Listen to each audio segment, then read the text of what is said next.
Bonjour à tous, aujourd'hui nous allons parler des fourrages. Nous avons déjà introduit ce thème avec la présentation que vous avez dû me rendre la semaine passée. Donc jusqu'à la fin de l'année, nous allons parler des différents fourrages pour que vous puissiez produire vous-même votre fourrage de qualité et aussi pour que vous puissiez comprendre la biologie des fourrages. Aujourd'hui, la semaine prochaine, nous allons parler de faucher les prairies. Dans ce PowerPoint, ce sera plutôt axé sur le respect de la date de fauche. Les objectifs pour aujourd'hui sont également sur votre fiche de route que je vous laisserai lire plus tard. Le respect de la date de fauche. Le respect de la date d'utilisation. Comment déterminer à quel stade faucher? Ça, c'est une question à laquelle vous savez déjà répondre, puisque nous en parlons depuis le début de ce cours. Il s'agit de ce graphique. C'est l'évolution du rendement et c'est l'évolution des nutriments chez les graminées. Donc, quand est-ce que je dois faucher? Tout dépend. Tout dépend des animaux que j'ai, tout dépend du peuplement végétal que j'ai, et tout dépend aussi du mode de conservation que j'ai, ou que je voudrais avoir. Donc, en général, si on veut avoir un maximum de rendement pour un maximum de nutriments, il faudra faucher au début épiaison, donc pour faire du fourrage sec. Bien faire attention à ça, se rappeler de ce graphique, vous devez connaître chaque stade, puis savoir aussi par quoi ça en est au niveau du rendement et des nutriments. C'est vraiment très important. Donc, pour savoir quand est-ce que je dois faucher, il y a deux méthodes. Voici la méthode numéro 1, donc c'est le stade de développement. Comment savoir quand faucher? Donc, je vais prendre ma parcelle, ma prairie, et je vais aller me promener dedans. Je vais aller regarder qu'est-ce que j'ai dedans. Pour petit rappel, il y a en général entre 50 et 70% de graminées, 30% de légumineuses et moins de 30% d'autres plantes. Donc, il faut bien avoir ça ancré dans sa petite tête. Et ensuite, ce qu'on va faire, on va se promener dans notre parcelle et puis on va regarder quelles plantes sont dominantes. Vraiment, quelles plantes sont dominantes. Donc là, en général, ce sera des graminées. Puis, tôt qu'on aura trouvé que c'est les graminées, on va chercher quelle graminée est la principale dans notre prairie. Donc, ce sera peut-être du régras, ce sera peut-être du dactyle, ce sera peut-être du vulpin, ce sera peut-être de la fléole. Puis ça, c'est plutôt pour des prairies assez poussées, assez intensives.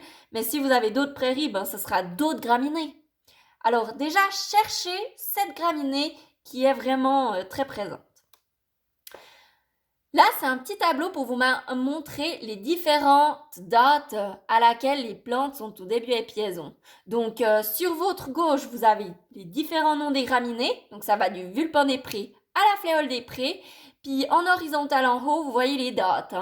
Donc, on voit que le vulpin, c'est vraiment la plante qui est la plus précoce, la plus rapidement au début épiaison. En général, le vulpin, c'est la graminée qui domine dans les zones montagnes, dans les prairies intensives. Puis tout en bas, qu'est-ce qu'on voit? On voit la fléole des prés. Donc la fléole des prés, qu'est-ce qu'on peut dire? Si le vulpin c'est le plus précoce, la fléole c'est la plus tardive. C'est celle qui va venir le plus tard à début épiaison. En général, nous, on doit se concentrer sur la plante qui est en grande quantité dans notre parcelle pour déterminer ce stade-là. Donc ici, qu'est-ce que c'est? Donc, on voit que c'est une plante qui forme un épi. Si on se concentre sur le grain, on va voir que le grain ici a un petit poil. Ce petit poil, c'est une arête. Ce que je vous propose, c'est vraiment aller cueillir ces plantes pour vos herbiers. Ces deux plantes-là, elles sont faciles à reconnaître. C'est des épis. Puis celle-là, elle a une arête. C'est le vulpin.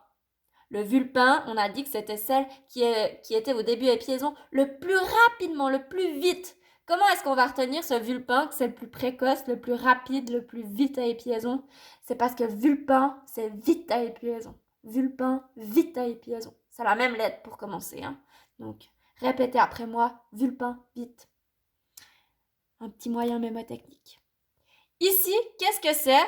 Donc, je vous ai montré la plus précoce, je vais vous montrer la plus tardive.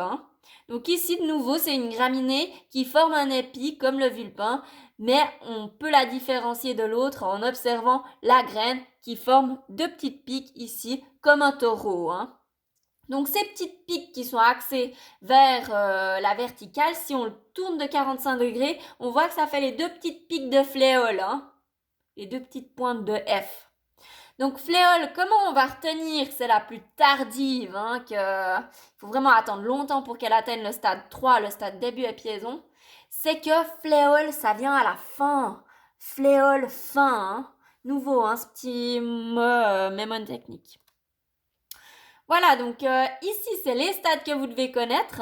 Donc, début montaison, ensuite le thalage, ensuite début épiaison. Donc, on voit vraiment le début de l'épiaison, c'est vraiment quand l'épi commence à sortir. Donc, quand on est en pleine épiaison, il est presque entièrement dehors. Et puis, quand c'est la fin, il est entièrement dehors. Donc, bien faire attention si on vous mettrait ça dans une inter ou un truc comme ça, dans un petit examen. Il faut que ce soit clair, il faut que vous réussissiez à nous expliquer ça. C'est vraiment très important et ça va vous suivre tout le long, même si vous faites brevet maîtrise, ça va vous suivre. Ça, c'est quelque chose, ça doit être acquis et plus vite c'est acquis, plus vite vous êtes au bénéfice de ça. Donc là, je vais passer à la méthode 2, donc c'est le nombre de semaines. Donc, on avait la première méthode, c'était le stade de développement. On regarde vraiment la plante. Et puis le stade 2, c'est vraiment on va compter. Donc en général, la méthode 1, c'est pour les foins. Puis la méthode 2, c'est pour les regains. On va se dire, ah tiens, j'ai fait mes foins genre telle et telle date. Puis je dois ajouter 3-4 semaines. Tout dépend.